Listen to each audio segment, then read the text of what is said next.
আমার বাবা যে গতকালকে কথাগুলো বললো, আমার তো মনে হয় সে তো প্রতিটা কথাই মিথ্যা বলেছে। এখন আমি যদি আমার যুক্তিগুলো এখানে না প্রকাশ করি, তবে তার মিথ্যা কথাগুলি সমাজে প্রতিষ্ঠিত হবে।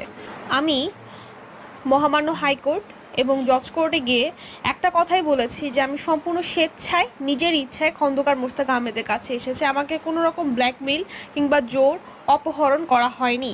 একটা কথা আমি বারবার বলে যাচ্ছি, এবং আমার বাবার প্রত্যেকটা যুক্তির আমি আজকে খণ্ডন যদি করতে চাই, তাহলে তার প্রথম কথাটা দিয়ে শুরু হবে। তার মামলার প্রথম কথা ছিল আমার মেয়ের বয়স 16 বছর।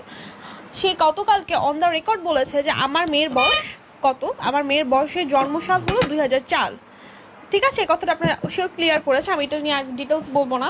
তারপরে সে যেটা বলেছে, অভিযোগ করেছে যে খন্দকার মোশতাক আহমেদ আমাকে বিভিন্নভাবে জিম্মি করে আমাকে দিয়ে কথাগুলো বলাচ্ছে, কিংবা আমাকে দিয়ে কোনোভাবে জোর করে আজকের কথাগুলো বলাচ্ছে।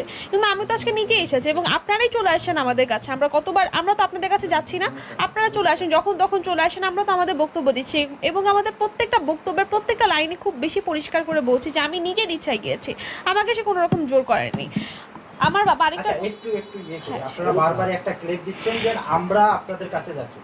হ্যাঁ, আপনারা যদি কথা না বলেন, ইন্টারভিউ না দেন, আমরা কি জোর করে বা আপনাদেরকে প্রভাব খাটিয়ে কি আপনারা কি আপনার ইন্টারভিউ নিতে পারি? না, আমরা তো আসলে চাচ্ছিলাম না। প্রথম দিকে কিন্তু আমরা লুকিয়েছিলাম, কিংবা আমরা আমাদের এই পার্সোনাল লাইফটা মানুষের সামনে এইভাবে এক্সপোজ করতে চাইনি।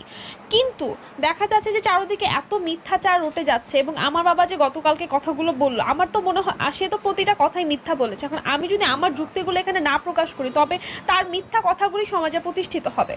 আমি তো সেটা চাইবো না। আমি আমার সম্পর্কে প্রতিটা সত্যি কথাই বলছি, এবং সব জায়গায় আমার বক্তব্য পরিষ্কার। প্রত্যেকটা কাগজ আমি নিয়ে এসেছি যে আমার প্রত্যেকটা বক্তব্যের সাথে কাগজের মিল আছে।